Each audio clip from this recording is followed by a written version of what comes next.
Digital Citizenship Presentation by Rachel, Angie, and Antonio. Media balance and well-being. Media balance and well-being is something that has increased in awareness as technology has developed over the years. There are a majority of people out there today who are unable to live without their cell phones for a couple of hours, let alone a whole day. According to the Common Sense Census, a survey of American teens and tweens found that outside of school and homework, they spent 9 hours and 6 hours, respectively, on social media per day. This figure is astounding, considering there are only 24 hours in a day. This means that kids are spending the majority of their free time on social media or the internet. It is easy to go down a rabbit hole when scrolling through social media. Scrolling for 5 minutes can turn into hours, as digital immersion is becoming more considered as a potential mental health concern. In fact, internet addiction can cause the same negative consequences as other kinds of addictions. These consequences can be depression, anxiety, job loss, poor academic performance, or damage to relationships. There are several studies that have found that the brains of internet addicts resemble those of other kinds of addicts, like substance abuse or gambling, which are real disorders. There are those that argue that because social media is social, it could not possibly be bad for us. However, even though social media makes it easier for us to connect with others, it is important to keep in mind not just how much time is spent on social media, but also how social media is used. In order to maintain a good media well-being, we need to be cognizant of how we are using social media. Are we using it for positive purposes, like keeping track of our passions or connecting with friends and family? Or are we using it for frivolous reasons, like getting caught up in people's drama or looking through all the beautiful people in the world and becoming self-conscious? So what is responsible media behavior? Responsible media behavior, in order to find balance and maintain well-being, awareness is firstly needed. Awareness in how much media is being consumed and when the best times would be to consume it can be helpful. Quality media usage is also important, as we are often influenced by what kind of media we consume, particularly adolescents. If we consume negative content, it can lead to decreased empathy. Lastly, nurturing actual relationships and having face-to-face conversation is essential. We are social creatures, and while social media claims to be social, nothing can replace face-to-face conversation. Moreover, many of the social media relationships we foster are superficial. In fact, a study from the Netherlands found that low social competence and loneliness were predictors of pathological media use. Overall, in order to be a responsible media citizen, finding a balance between media usage and real life is important. It's not just about spending less time, but also about choosing the kind of content to consume and being aware of our actions.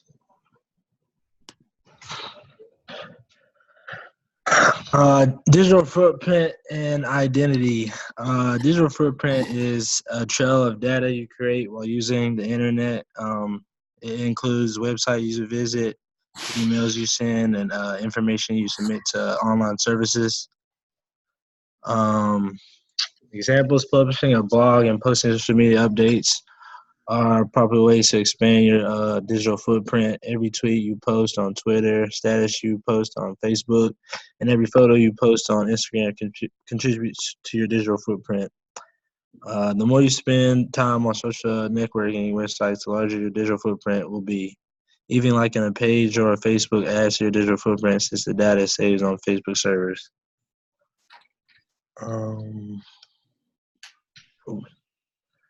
Everyone who uses the internet has a digital footprint, so it's not something to be worried about. However, it is wise to consider what a trail of data you are leaving behind. For example, removing your digital footprint may prevent you from sending an email since the message might remain online forever. It also may lead you to be more discerning in what you must publish on social media websites. While you can often delete content from social media websites once digital data has been shared online, there's no guarantee you'll ever be able to remove it from the internet. Privacy is just what broke it down into three things. Who can see the information about you, when people can see that information, and what information they can see about you. It's not really a really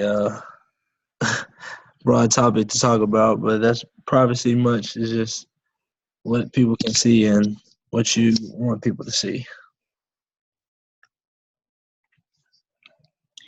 Now, in terms of relationships and communication, we would like to explore how each of those are affected or altered by technology. Since relationships is a loose term that can refer to many forms of connections between individuals, we would like to first focus on how relationships with technology have evolved recently, how speech and communication has been influenced by the development of technology, particularly in the form of different language developments, and lastly, and on how having greater access to technology and social media platforms has affected romantic relationships both in a positive and negative way.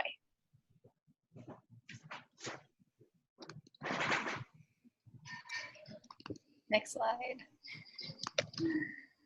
According to an article by Conliffe, on average, individuals in the US spend roughly 24 hours on the internet, 24 hours a week. Although many of these people utilize the internet for work or research, thus making it productive time on the internet, the large majority of the time spent on the internet occurs at home. Now, this doesn't necessarily negate the fact that some of that time is productive and work-related, but it does increase the likelihood that at least some of that time is allocated for procrastination or general pleasure. According to the study, roughly 18 hours a week are spent on the internet at home. For most, it is highly unlikely that these 18 hours are dedicated solely to work. Much of it must be at least partially used for browsing through social media and sharing information with friends.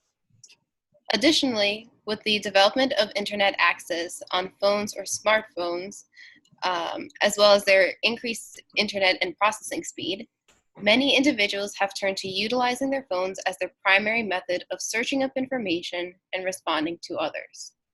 Emails, in particular, have increased in amount from being sent through smartphones rather than computers.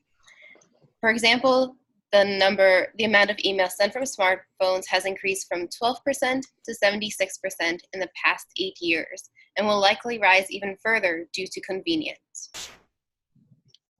Some of the effects of being so surrounded by technology on our daily lives includes decreased human interaction and increased procrastination.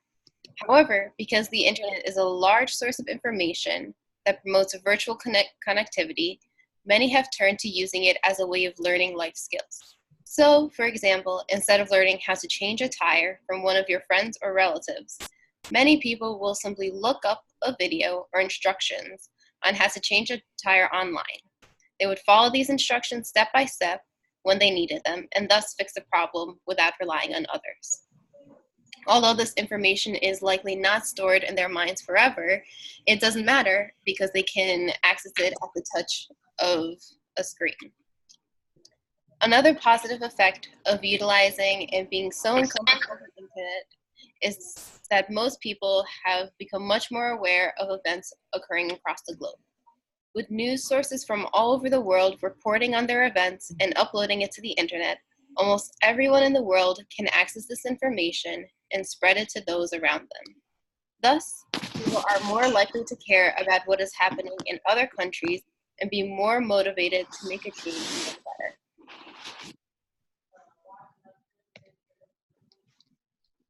Now, in terms of communication, technology has significantly altered the English language. The physical texting language includes a significant amount of abbreviations for convenience.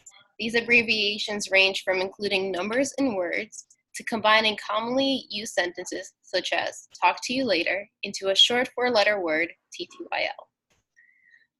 Additionally, those punctuation rules have significantly changed with the development of texting language. Ending sentences with a period typically indicates annoyance or frustration towards the recipient. Multiple exclamation marks typically indicates great excitement with the number of consecutive exclamation marks directly correlating with higher enthusiasm or emotional response. Similar to multiple exclamation marks, multiple question marks can indicate heightened suspicion or even that the texter is upset with the recipient for some reason. Although these forms of texting language have been around for a decade at the minimum, the language has not stopped developing. Now, nonverbal texting responses have become increasingly common. With the ability to like or sad or angry react to individual statements on social media and in-person text messages, responders have the ability to display emotion without saying a single word or even typing an emoji. Many times, these nonverbal texting messages are utilized to nudge individuals into responding to the message if the recipient is taking longer than the texter anticipated to respond. The reaction on the message would send the recipient a notification indicating that they should continue the particular conversation as soon as possible. Another form of nonverbal texting language is the novel idea of leaving someone on read. This concept focuses on individuals viewing a direct message or Facebook message and not responding. Oftentimes, the sender can see whether or not the recipient viewed their message, and if the recipient doesn't respond, this is considered a nonverbal statement of anger, frustration, or desire to isolate oneself from the sender. Most of the studies regarding technology and romantic relationships focus on the negative effects of increased connectivity and social media presence. It has been found that social media posts have increased jealousy between partners, particularly when it comes to a partner posting photos that display their physical appearance to others. Additionally, with almost everything password protected, insecurity about what their partner is actually doing on their phones and with whom they're communicating has been a source of drama for many relationships. With the average quote-unquote required response time decreasing in general, many couples have become hyper-focused on ensuring that their significant other responds in what they deem is an adequate amount of time. Insecurity regarding this helps promote a sense of distrust between partners, which can often poison relationships from the inside out. The same studies that focus on the negative effects of technology on romantic relationships also indicate some positive effects. Technology has become so diverse and widespread that it has increased connectivity between individuals who would typically never have the chance to meet in real life. Many who seek romantic relationships turn to dating apps that look up individuals in a personalized basis and with the individual's desired characteristics. These applications allow individuals to not only meet those outside of their daily bubble, but also provides them with the opportunity to identify what they seek out the most in a partner. Additionally, increased connectivity has allowed couples to remain emotionally close over large distances. As much as social media can promote insecurity, it can also promote security with an individual's partner, particularly when they decide to share moments of their day with the other, despite not being in the same room. Cyberbullying. Media balance and well-being is something that has increased in awareness as technology. Sorry, wrong slide. With the emergence of internet and technology, it has become easier than ever to share opinions and message others. Unfortunately, this has resulted in cyberbullying and hate speech to emerge. Cyberbullying is a new kind of bullying which happens over the internet rather than in person. It can consist of cyber harassment and cyber stalking. Cyber harassment involves occasional, random, and unsolicited comments that are intended to upset others. Cyber stalking involves repeated upsetting behavior targeted towards the victims with the intent of inducing fear. It has been found through research that cyberbullying is actually more harmful psychologically than traditional bullying. This is due to the increased volume, scale, scope, and number of witnesses. Also, cyberbullying can spread incredibly rapid and can be nearly unstoppable. People can receive death threats over the internet from complete strangers in the span of a day.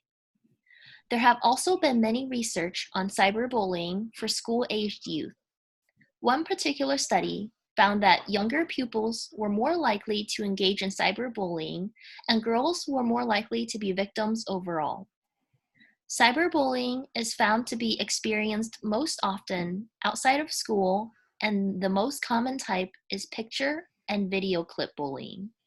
This is where a person is recorded being made fun of or humiliated, and the video or picture is spread around. The study also found that many cyberbully victims chose to confide in their peers or in absolutely no one, rather than their parents. This can cause the victims to feel as if they have no help or support, resulting in possibly even worse outcomes. According to the Center for Disease Control and Prevention, suicide is the second leading cause of death for individuals 10 to 34. And youths who have experienced cyberbullying or bullying in general are 2 times more likely to attempt suicide. Another study on college-age students for cyberbullying found that victims of cyberbullying are associated with higher levels of anxiety and depression. The victims also felt like they had less control in their lives and were more easily victimized in the future. Hate speech. Unfortunately, hate speech is also a form of cyberbullying, only in a form where it might not target one specific person, but rather a group. It involves many of the types of cyberbullying, like harassment and stalking. According to a 2017 survey by the Pew Research Center, 18% of Americans reported being victims of online harassment and hate speech. Women were more harassed than men, and the most common target for hate speech was against LGBTQ individuals. They often had less support, resulting in more bullying. So what is being done? Next slide. So what is being done for hate speech? In a bid to curb hate speech, countries and social media platforms are trying to regulate the hate speech online. In the United States, our hate speech laws are rather lax, starting with our Communications Decency Act, which states that social media platforms cannot be held liable for content that they host. This means that harmful potential content that are spread around Facebook, Instagram, Twitter, or any other social medias, the companies cannot be held liable for, even if it causes damage. Congress has been divided on the matter, with some saying that the content must be regulated, while others think that the current method is acceptable and perfectly fine. Unfortunately, we have seen the disaster hate speech can cause in our real world. The Pittsburgh synagogue shooter in 2018 was a participant in the social media network called Gab, which promoted extremist messages. Even though it was banned by larger platforms, smaller platforms were still willing to host these messages. Other countries have also tried to combat social media. India, in particular, has been tightening their control on social media, making new laws that allow the government to take down posts within 24 hours of postage, as well as find the identity of the user who posted it. This can make users more aware of the content they are actually posting and how it can harm others. Larger social media platforms are also trying to do their part by regulating what kind of content is posted through artificial intelligence and user reporting. Unfortunately, this might not always be helpful, as sometimes content can slip through the cracks, as demonstrated by the Pittsburgh synagogue shooter. So what can we do for hate speech and cyberbullying? In order to be a responsible digital citizen, education on media ethics is first of all important. We should keep in mind that there are humans sitting on the other side of the screen. As consumers of social media, it is our responsibility to make sure that we act and say things that we normally say in the presence of others. If it is something that we would not normally say to someone's face, it most likely should not be posted either. It is also important for hate speech victims and witnesses to know that they can safely report hate speech. Many problems remain obscure because victims or witnesses are too afraid to come forward or do not know how or where to report these cases. Lastly, regulation of social media is necessary. While we all understand the importance of retaining freedom, hate speech is unnecessary as its intent is to harm others.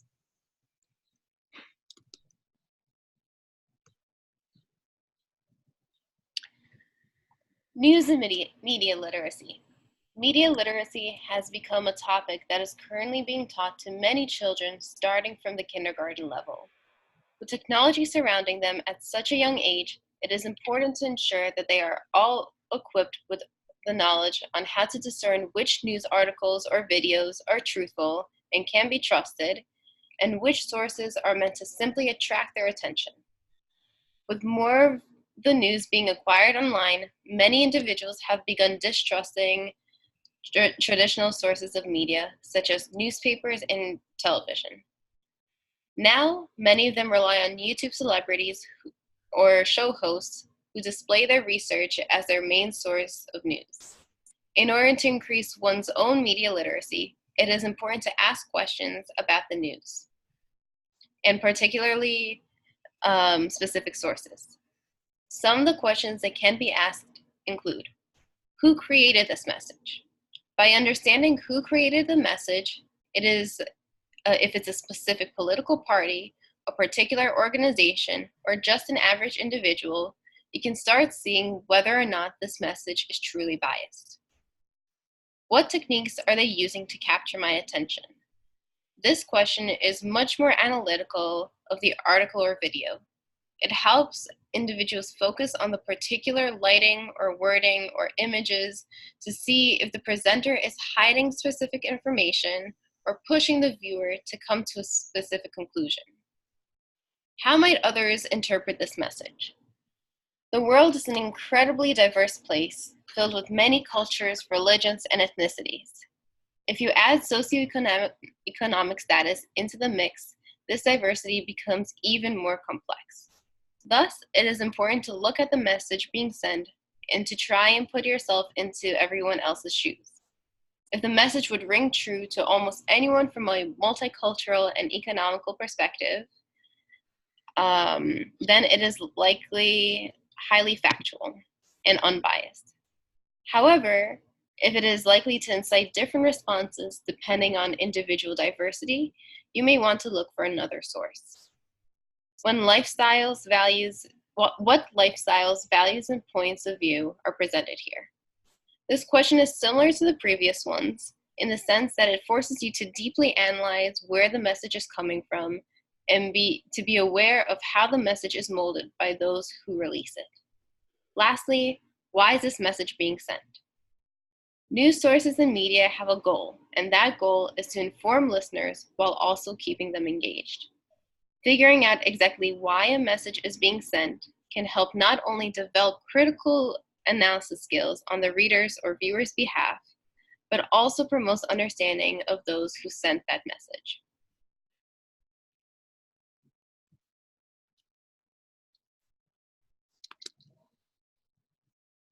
So what is the ideal digital citizen? In our opinion, the ideal digital citizen has high media literacy, looks into their sources before forming an opinion. They also communicate effectively by responding quickly and not leaving the room for ambiguous texting language. They keep their passwords and information highly protected and stay off websites that can infect their computers with spyware. An ideal digital citizen also stays away from and does not participate in hate speech and is an advocate for those in their community and world. They also have awareness for their media usage amount and content they are consuming.